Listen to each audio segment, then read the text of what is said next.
Well, you know what, dude? People, it's this genre. This genre and these lyrics, it's people find everything that they can about their favorite band or their favorite lyrics. Yeah. And that's one thing I've really am noticing. Like people latch on to the lyrics that bands like y'all put out into the universe. Yeah, no, that is 100%. Yeah. I feel like how people do, which It's makes it's completely different than most genres that I've been around. Sorry. Yeah, it makes it, and it also it kind of blurs that line too, where it's like, yeah, then you get people sending you DMs asking you abrasive questions about super vulnerable songs. Yeah, or stuff That's the stuff that's the Yeah. stuff that is crazy to me. Cause I posted that clip of Soupy and about him talking about how he felt uncool. Yeah. And the amount of comments on there that were like, I have your lyrics tattooed on me. How do you feel like you're uncool? cool. And I'm like, dude. Read the room. I'm like, okay, there's a lot going on here. Yeah. But to really take it to go get lyrics or something like that tattooed on you is you don't see that in any other genre, at least that I've experienced. No, I don't really. What are you doing with your cup, by the way, before we? Yeah, just give me a crispy lineup in a fade. You want a fade? How short of a fade do you want? Pretty short. Pretty short. I got you. Yeah. I trust your vision. I got you. But yeah, I think that's one thing. Last night, bro, that fucking room was yo, how did that feel? That felt crazy. How did that feel for you guys? Crazy. It was bro, we've played to This is the first interview that I don't like calling them interviews because I don't really feel like I interview, but this is the first one I've done. Post show. Post show. Which is sick. It's kind of It's cool. kinda Yeah, I was sick. thinking about that this morning. I'm still buzzing from that. Yeah, that's what I was about to ask. Yeah, It's got to be some sort of It was high. crazy. We've played. I've just over the course of the time being in this band and just our journey, and then being on this tour, I've seen us play to 3 people or packed Philly basements or this past time with the Front Bottoms. And then this time with Carly, and it's awesome to just it felt like I just lived 1,000 lives in one night, and it was just and it's cool to have Pat, it's cool to have people there who had kind of been there from the jump too, get to see that. That's kind of what's made this entire tour feel special, because it's having people who are I remember seeing you 2 years ago and with 2 other people, and now you're playing in front of 100+ people, and How many people were in that room last night? Last night, I feel like it was sold out, so I definitely feel like we played to 500 people. That's what I said something. There's a couple hundred people in there. Yeah, It had to be, 4 right? to 5. It had to be. I think the cap was 550, so cap is 550. That's excluding a hometown guest list, Yeah. There's usually over 600 people in that church at Yeah. one point, Which is crazy. And we've never played we just have literally never played a show that I size. miss you guys at the Champagne Jam. I literally don't know, but that was We were in Brooklyn Bowl. yeah, we were in Brooklyn But Bowl. so was I with Public Works. You were there? We were there. We watched that set. Yeah, I was there. I was shooting. Yeah. We watched the Public Works set though. Yeah, we fucking did. Yeah, we front row. I shot it. That would make sense then, because you were in that barricade part. Yeah. Yeah, we were literally right there. No, I was literally next to you. I met you. Yeah. We met you. We met. Yes, and we recognized this last night. Yeah. Yes, Okay. we did meet. Okay. Yeah. That's insane. Yeah, I guess I missed it. When did We did played you- the night before. It was the night before. Yeah. Oh, that's why. I only went Saturday. I don't remember Public Works playing the first night. 'Cause I was No, he didn't. No, I don't no. think he did. Palomino played the first. Palomino. Correct, played after. Yeah, and then that night we were like, okay, we want to catch Public Works, and the group after was a band that Gary was like Family Dinner. It was like, you guys The need one to right see after it. Public Yes. Works. They were awesome. And Dude, Gary that was like, crazy. Gary was Yeah. like, you guys got to see them. And so we were like, cool, we'll check them out and head over to the Fillmore to hang Yeah. out with the Front Bottoms. start drinking and and doing all those Well, that's things. crazy. Cause I shot. That's like that week is when I did Soupy's interview, and I was like, That makes sense because of Oh, Aaron West. well, that's Yes, right. okay. That's how I got in there. I literally Yeah. vividly remember you taking video and like working the camera for Yeah, public work. and then I really liked fucking who were they? Connie LaRusso. What were their names? Andy LaRusso. Andy LaRusso, Yeah. dude. They were fucking. Amazing. Dude, Yeah. so fucking good. Yeah, the lineup was awesome. It was like that whole thing just felt like a ginormous gift placed upon our band. That's like, what I was about to say. So it- do you, the stuff like that, do you notice like a jump in numbers or things like when you do stuff like that? Oh my God, absolutely. Like that, I feel like that was like, if you fuck with the Front Bottoms, you're probably gonna fuck with any song that Isaiah sings. Like, you know what I mean? Like, agree. if And you remotely like the Front I said Bottoms. that to Greg. I said that to Greg.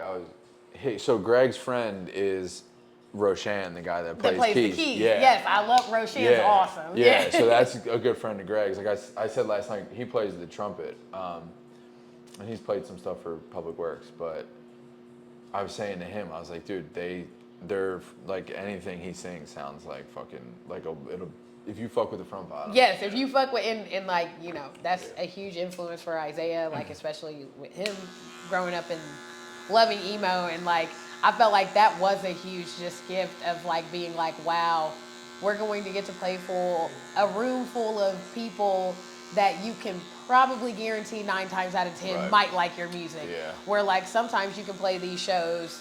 And I feel like a lot of the time when you're growing and you're building your band and you're starting off touring and stuff, a lot of it is like, Lois keep proving and, like winning people over, like getting people to believe in the culture and what the message you're trying to captivate and the community you're trying to build with your band.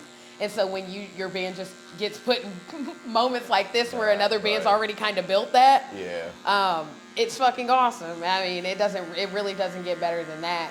And that's why this tour has been awesome because it's like all that hard work. I mean, dude, we've been doing 100+ shows a year essentially for the last 3 years of this band.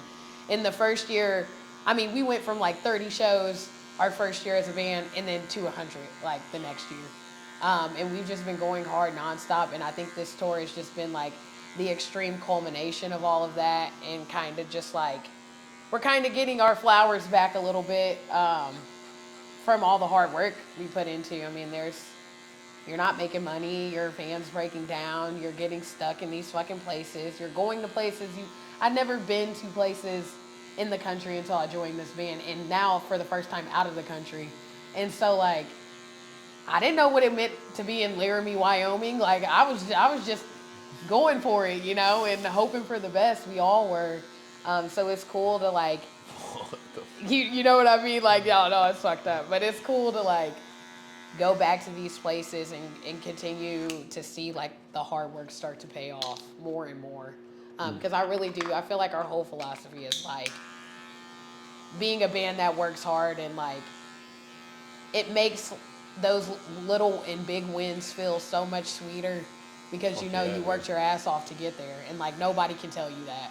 Do you feel like you have a hard time, like, giving gratitude for, like, a night like last night, for instance? Like, do you feel like, because, like, you're not where you want to be yet, right? Yeah, of course. You know what I'm saying? And it's like, that was super sick, but, like, the job's not done, right? No. So it's like, how do you balance, or you have a hard time balancing that? I feel like absolutely. Like, we push each other incredibly hard. Like, it'll be like, wow, that was cool. All right, what's the next thing? Like, it's literally like, we don't live in those moments too much because I don't ever want to get caught in a loop, or we don't really, like in a loop or a cycle where it's just like, yeah, that was awesome, but that's still not the end game. Like, how do we, instead it's like, wow, that was awesome.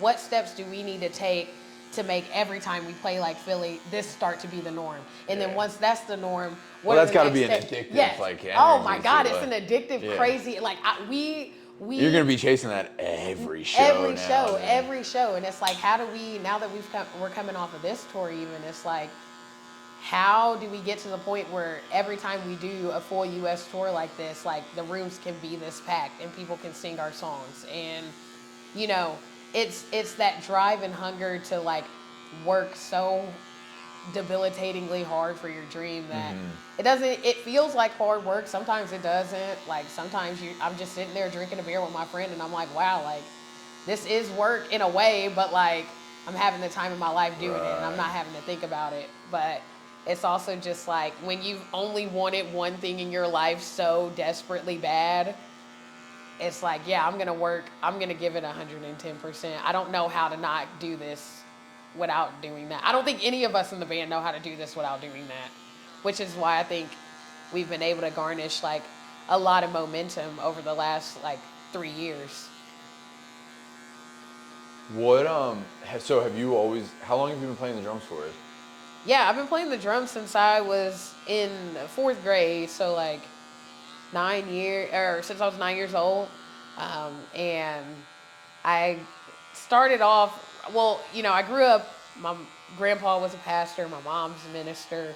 And so I grew up in church like my entire life. So I grew up around like the most insane musicians you could ever see. You know what I mean? Like every Sunday and Wednesday and all the days of the week that we went to church. You know the singer Friday? The R&B singer from Philly, Friday? No. He grew up, his dad was a pastor. He grew up in a church, and then I actually his like main producer, his cousin, the same way, like just around. I'm learning the people who grew up in fucking churches, dude. It's because I tell people it's like, not only was, at least for my experience, once I started playing at my church, and that was around like that was probably around like 6th grade. So once I started like playing at my church, not only was I getting at a very young age a chance to play in a band with people who are at that point I would consider like experts at their instrument, while I'm a beginner. And so not only did I get to do that, but I got to like see how music impacted people from an emotional standpoint. Even though I like personally, like I don't believe, I'm not a practicing Christian, like I don't believe,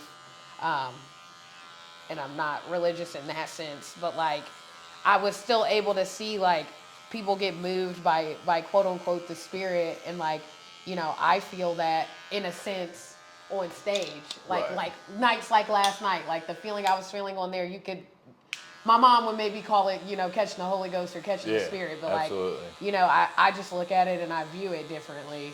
And so it taught me that, and it's amazing now writing songs, you know, just for the band and stuff, like just being like, wow, and I see people sing those songs and I see the emotion it's evoking, and that's really what music is all about. Like at the end of the day, it's something that makes us feel something, which is like the coolest part about having like a human experience, is that you do get to feel things and you do get to experience the good and bad and ugly, and just like, you know, try to do your damn best.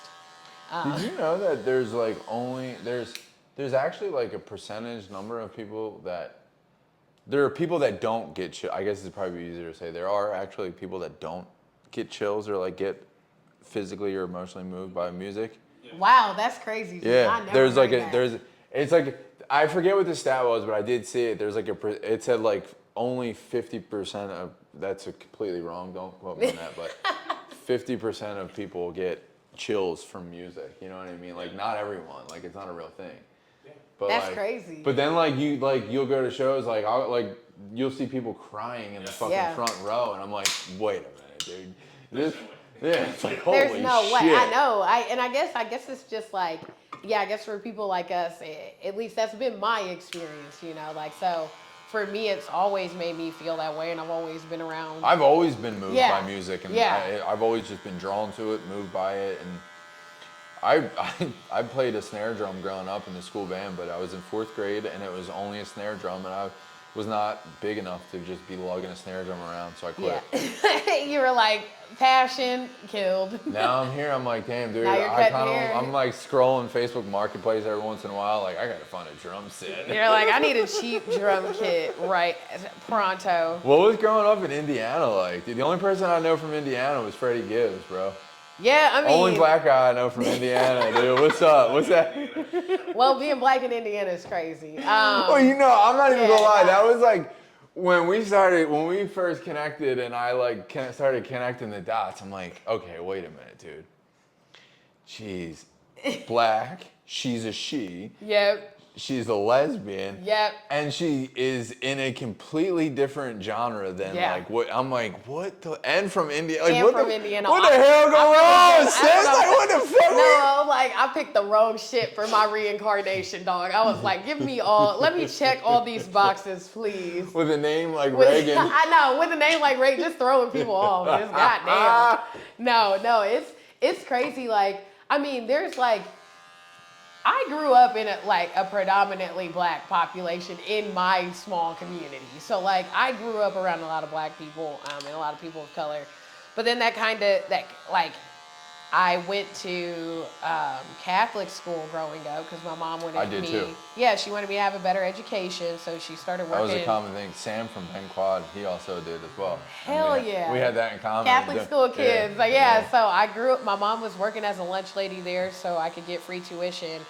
And that was the first time I was really in a scenario where I felt like a minority. Like, dude, my best friend is like, everyone says this, right? But my literal best friend since kindergarten is black, and we often talk about this. that. That was the first like, time. Yeah. Like, I was like, because when you dude, in the... You're probably, how old are you? I was in second grade. No, how old are you right now? 28, yeah. Oh, so you're not that much younger than me. Yeah. But like, dude, we grew up like, okay, so like my friend Dave was Baptist, so it's like, yes, we're receiving communion, and we're doing all this stuff with the sacraments, and he's just kind of sitting there off to the right in the church, but no one's explaining to him, this fucking kid who's by himself, like no one's explaining this, why he's over there. Like, he's just over there. He's just not there, and no one explains it, and it's like, God, we gotta do something better. I know, here. Like, I know. There's gotta be something done. Because it was crazy. Right. Because I remember when I joined too, that was when they were doing the classes, like so that you could start taking communion. Mm-hmm. Like that was the grade. So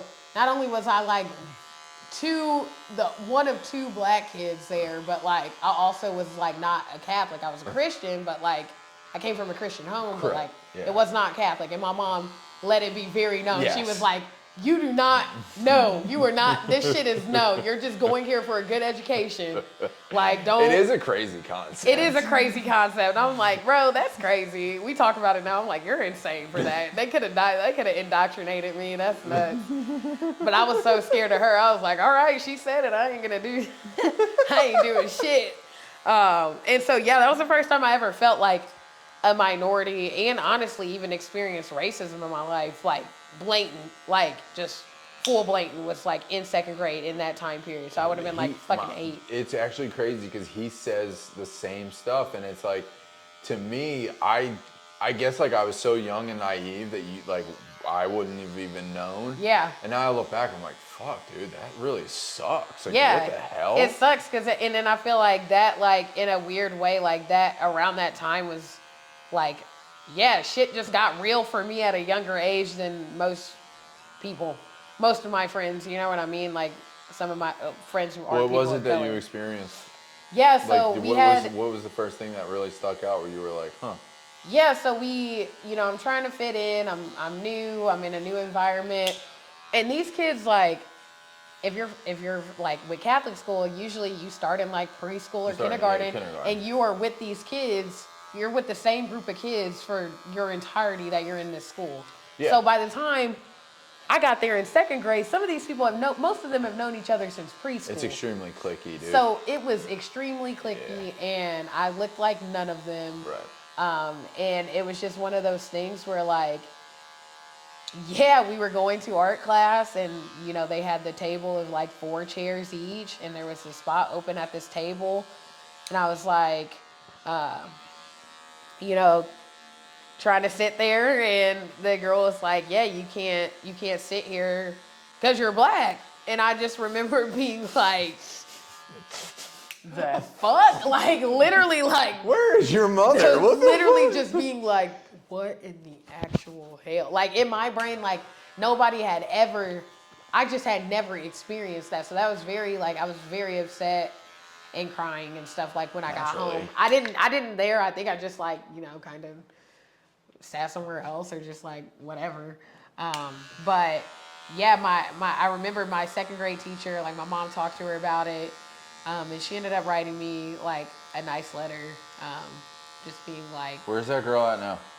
I don't know where that girl is, honestly, We're gonna find right her. now. We're gonna Hey, find you. hey, I'm gonna find we're you. gonna find you. Yeah. I'm gonna That find was you. fucked up. I just wanted to draw Apple's dog. We just want an apology, and we just want to know that you can you say changed. sorry. We just want to know that you changed, and if not, we can educate you on how to change. Yeah, don't be like her. But yeah, and then after that, just like, yeah, it just kind of continued throughout my life. That's so fucking It's fucked up. I crazy, know. It's insane. I can't conceptualize stuff like that's that. the shit I think in I just have Indiana, such like, a hard time conceptualizing shit like that. It's hard to, and again, like when you grow up in diverse communities, even when we moved out of like the predominantly like black neighborhood we were living in, we were still living in like this low income housing like type of apartment neighborhood. So it's like even the white kids Right. there was growing around the black, like they knew what was up. Like they were not saying or doing things like that. That was not anything.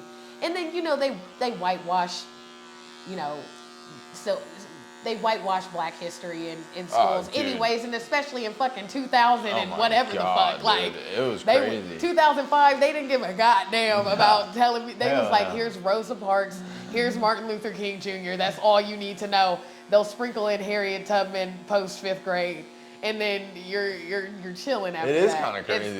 It's crazy. So to me, it was like, I wasn't even really thinking about that stuff. You know, I was like, okay, MLK, cool.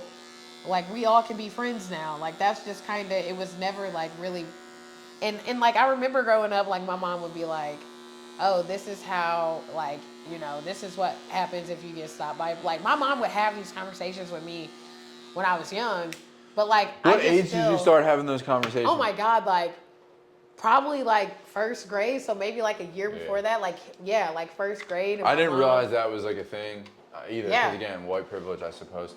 I didn't realize that was a thing, and then when the George Floyd protests and all that stuff went down, it just opened up conversations for everyone, right? Yeah. So I started to, like, I've been friends with my friend Dave since kindergarten, and it just opened up these conversations. Yeah. And like I said, like, my son's 12 now, but when George Floyd happened, he was 7 or 8. So he was probably around the same age that your parents were telling you that. So it registered, I'm like, bro, I could not fucking imagine being like, hey, if a cop comes, yeah, like what the yeah, I know, just like in bitches is watching Blue's Clues and shit. Like, right, like, that's what I'm saying. Like, not thinking about that shit. No, that's like, what I'm saying, all. bro. Like, it's like, and you lowest key, like that's what sucks for people of color who become parents, because you damn near have to ruin your kid's childhood a little bit by being so real with them to prepare them for the world, because you don't want the world to do that to them. So it's better that you hear it for them and you kind of take away a little bit of their innocence. Because when my mom, even though I didn't understand it, like, and my mom wasn't intentionally doing it, like, my innocence was getting taken a little bit. Like, because now I'm aware there's a subconscious part of my feeble childhood brain that is like, okay, police officers are bad. Like, even if I didn't understand it, it's like now my whole perspective is fucked up when, you know, 2 weeks ago, there was a police officer that came and did a show and tell about, you know, here's safety protocol, like, and I wasn't scared. God, and then bro. now I'm scared. Like, now I have makes this no sense. fear. And then, but it's like, it's not an irrational fear, because that is literally what happens. So then it's like, you can't even get mad about that. And it's just like, I feel like people of color are really forced to grow up very quickly, very soon. And I think that's kind of like what's prepared me kind of to be in a world like this. Because, like, yeah, it sucks, like, going to shows and not seeing people that look like myself or Frank or women or not. Like, it sucks. Does that do, like, that's like a real question. Because I want to create a community like that, because I look like that. Like, I want those people to come to my shows, and I want those people to know that there's a space for that. So like Denzel Curry right now, and like Yeah, I fucking love Denzel. well, everything he's doing right now. I Yeah. feel like he's at least like hardcore. He's going Yeah. the hardcore route, but he's definitely Trying to I feel like bridge. bridge some. I do see like now and like because like I told you guys before we started even filming, like Yeah. I grew up listening to a lot of emo, but like no one around me did. Exactly. You know what I'm saying? So it was kind of like I felt like I was more straying towards the hip hop Hip-hop, culture. Yeah. But like that's like I'm very hip hop still to this day. Same. That's my two. You know what I'm saying? Like I'm that. like, So yeah. like for me to be able to sit here and talk to you guys about something like this, and like I'm like at a point in my life where I'm like, dude, I want to try to help bridge a gap and like Yeah. bring this shit together because like there's something there. There's something there, and I Like- think music is for everyone who wants to who wants to enjoy it. Like, and I don't think I think like that is what makes a community. Like, a community shouldn't be people who all look the same or who all like it should be full of diversity. And Do you feel like people? Sorry, not to cut you off. no, you're good. Do you feel like people look at you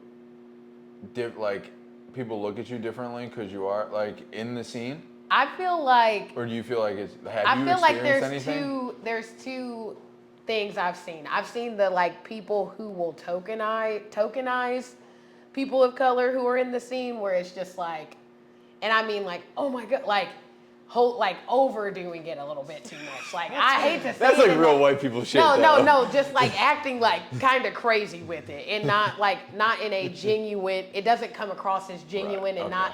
it doesn't come across as like I'm really trying to like uplift or push or like promote this band with people of color. It feels more. I don't know the right. I don't want to use the wrong word, but y'all will know what I'm trying to say. And then there's another realm of it where it's just like, yeah, I do feel like my band has to work 10 times harder a little bit in some I was gonna aspects. because at we- the end of the yeah. day, it's not really up to you guys. It's up to No, people who book you guys. it's up to people who- And if yeah. the people who book you guys feel a certain way, Yeah. shit just rolls downhill. But then I never also want to be like, again, on that token end of like, oh, I'm What- just going to give this band an opportunity because they have black people in it, or because they have women in it, or because they're a diverse band. Like, I don't want to be that. I just want to be a band that puts out good music, that has diverse people in it, who want to create a platform in a community for other diverse people to be a part of. I don't want to get opportunities because I look a certain way. I want to get opportunities because my band fucking we're gonna rips. clip this. We're Yeah. gonna make sure because what'll happen is in a world it probably doesn't happen as much in this space as other mainstream spaces, but when a band like you and the trajectory, this is just my own humbled opinion, Yeah. but in your trajectory, you guys are going and you guys are on a rocket fast. Yeah. Like you will, like the Fillmore, TLA, those venues, you guys will be covering them soon. That being said, though, I lost my train of thought. Will you hand me that yerber? Yes, I got you. Thank you. Maybe get a little. I literally completely lost my train of thought. Music speaks for itself. I feel like it does speak for itself. That's crazy. I just lost my whole train of thought. I'm thinking like 17 different things right now. No, but we were talking about like, yeah, I want. Oh, that's what I was about to yes. say.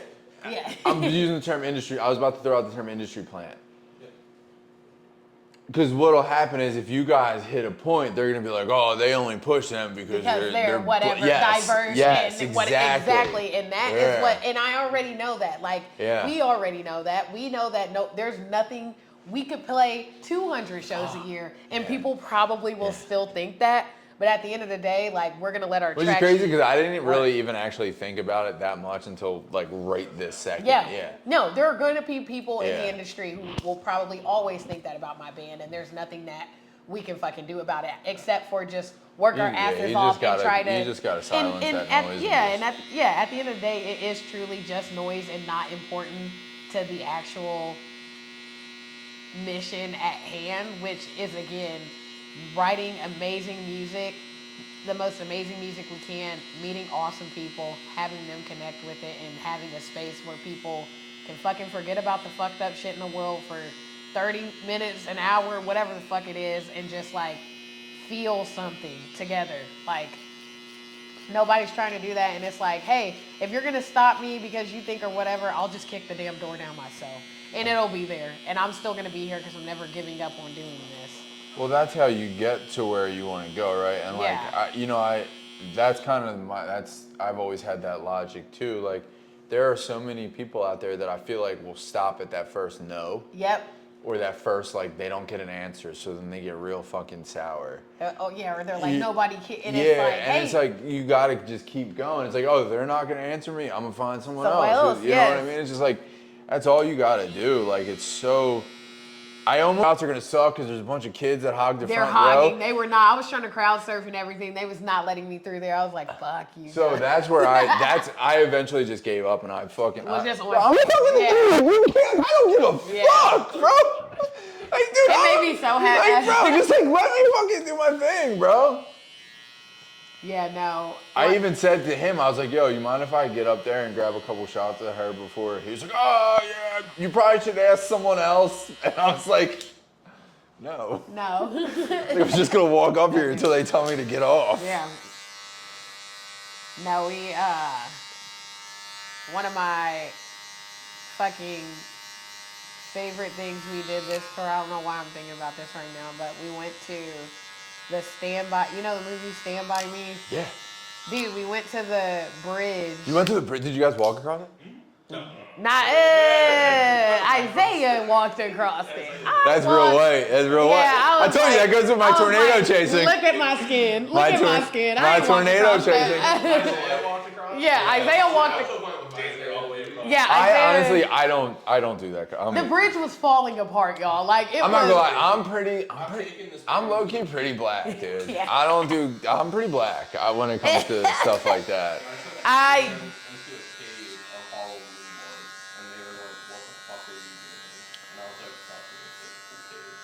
could. The cave was cool. The bridge, It's that kind of stuff fucks me up. The being high up in the wood was like, the wood was rotted so badly, and they had a barricade that we all did climb over / around the barricade to get on the actual bridge, but I didn't go more than 2 feet in front of that thing. I was too scared up there. Did you grow up traveling at all, or did you start traveling when you? Yeah, when I joined this band, that's when I started traveling, and it's been awesome. Like, I'm a big movie buff, so my thing that I like to do on tour is go to iconic movie locations. So we've been to the High School Musical High School, Napoleon Dynamite House. We've been to the Sandlot. I love High School Musical. Dude. Yeah, that shit's awesome. We've been to. Yeah, that was the Napoleon Dynamite house, and then Full House. Hell yeah. This tour, and then the Standby. We went to the town it was shot in, and we went to the bridge. I love that movie so much. That movie's awesome. Have you gotten to Diamond Beach, or not Diamond Beach? What's that beach? No, we wanted to go. Beach, where the Goonies are? We literally had plans to go to Cannon Beach. I'm dying to get there. And it rained, and I was like, no, it was bad. It was, yeah. And the day before it was so beautiful. We were like, oh my God, the beach is going to be awesome tomorrow. And then no, because I definitely wanted to see that for the Goonies. We've been to the Outsiders, the House of the Outsiders. I'm trying to think.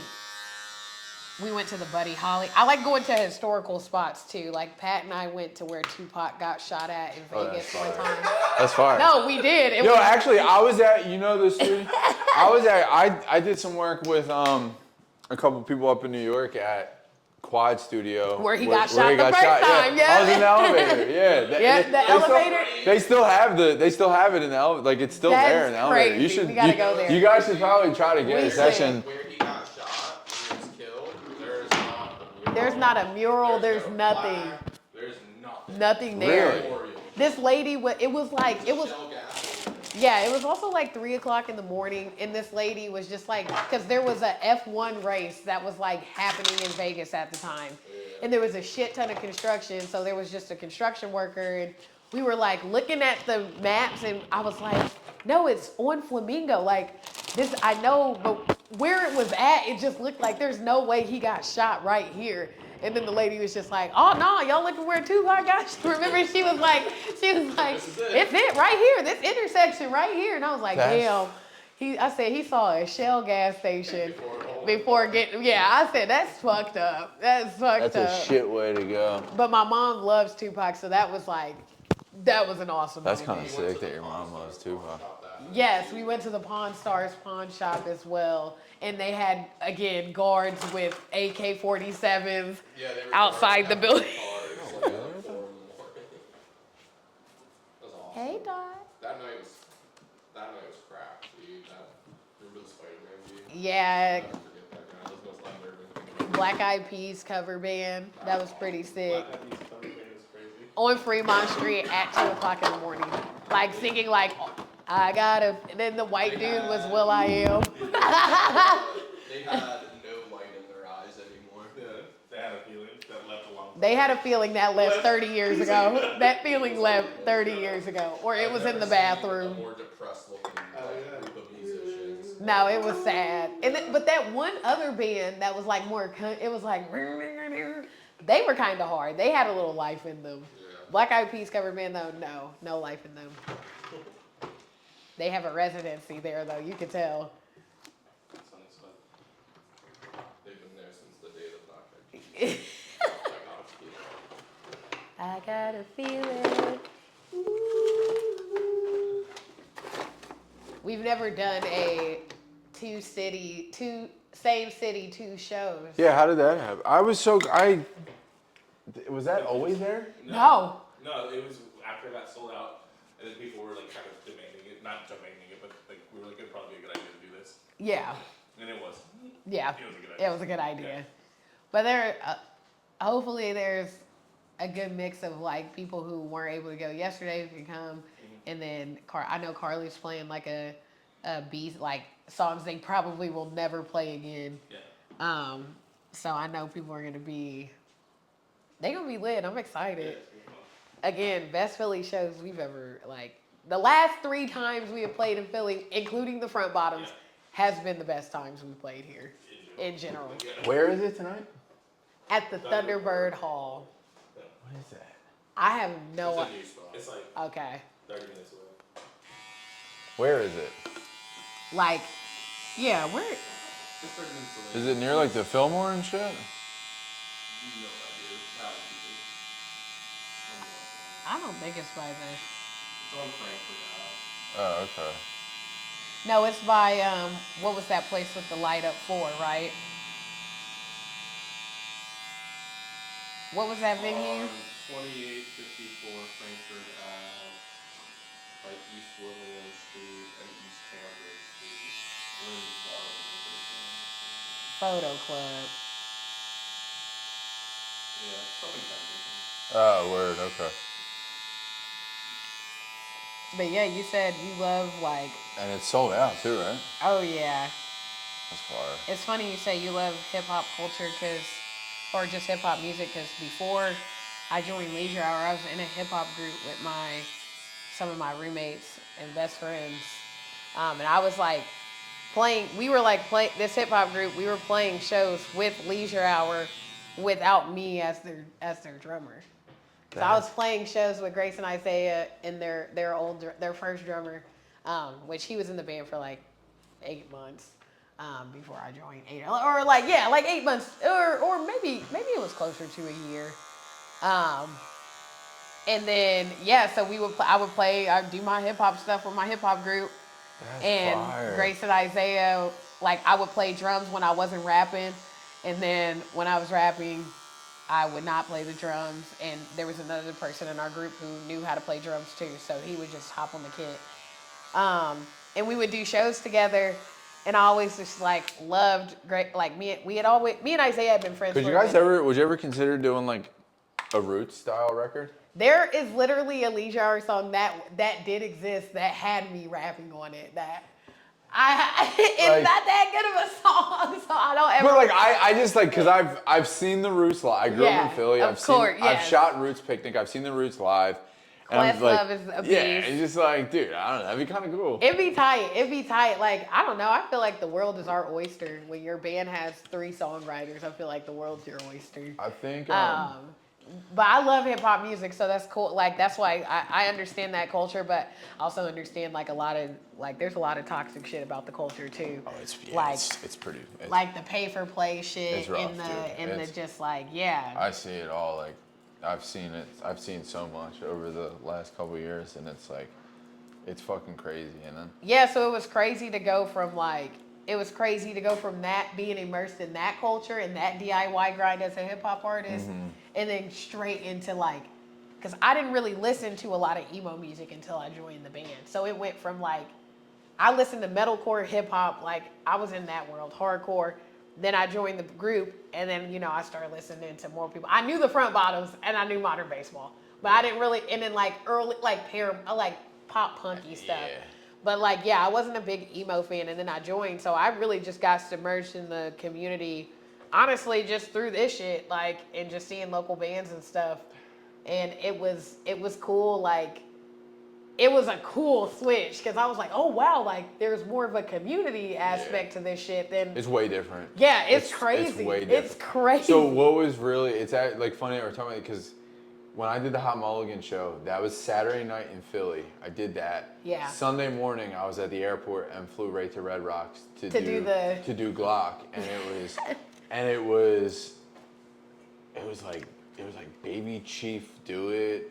I don't even some young kids, and then like Saw Baby. Yeah. And Glock, and I went from like it was complete 180. It was Yeah. like I've done both of them before, but not that back to back. And I just haven't had like the time or like the wherewithal to put together like what I wanted. But I really want to put like a small YouTube together about the stark contrast of the two. Yeah. You know what I mean? Because like it's so different. yeah, It's so different. It's really just like that culture and climate is so different, and I, in a lot of ways, I would argue it's damn near harder in the hip hop community. Like, if you were an underground if you were an artist like that, you damn near have even more hills to climb. oh yeah. Than like No, doing this shit. You need to fold, and you Yeah. need to sign to a label, or you need to just know how to like Know how to hustle. the most. I could be completely wrong, but I feel like most independent artists that make it are literally running their entire city from an underworld perspective. Yeah. So like that's what's funding it, right? You know what Yeah. I'm saying? You know what I mean? Like. But to get there, I mean, that takes a lot. Like, bro, like, like the stuff that I've learned and I've heard about Dolph, like, and he was straight independent, bro. Yeah. And like, he like, bro, Iron Man, yeah. paper, Yeah. paper, Yeah. dude, They were doing some crazy shit. paper, Yeah. like real paper. They weren't fucking around. But then I'll tell you what, like, so then that happened, and Glock stayed independent.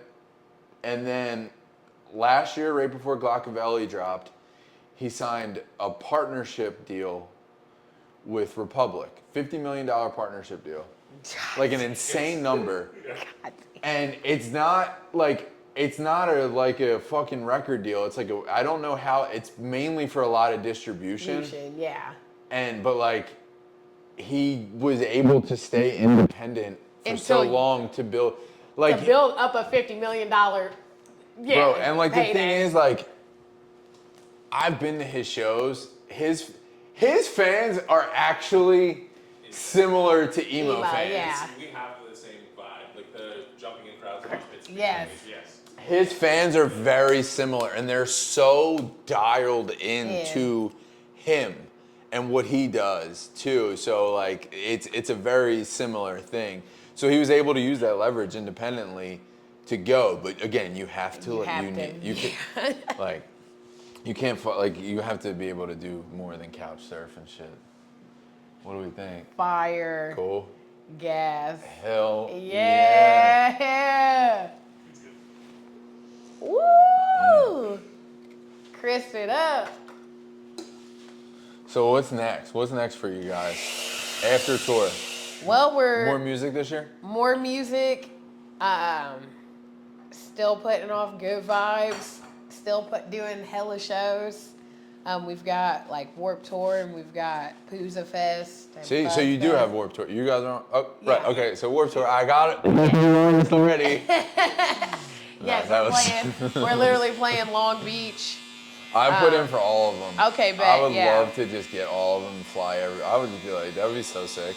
But yeah, the main goal is just like keep fucking doing what we're doing and just hitting it as hard as we can and like not looking back Hell yeah. and working hard and like making friends along the way.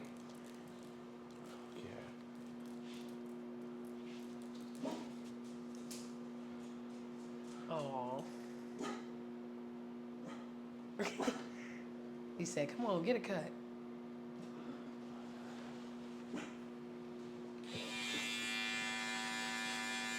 But yeah, shit, you know how it is, trying to stay booked and busy. That's it, bro. I know it. Like, the more I can do this, the better every time.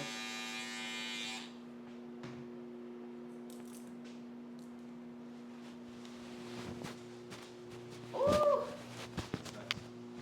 yeah. That felt good. Hi. He said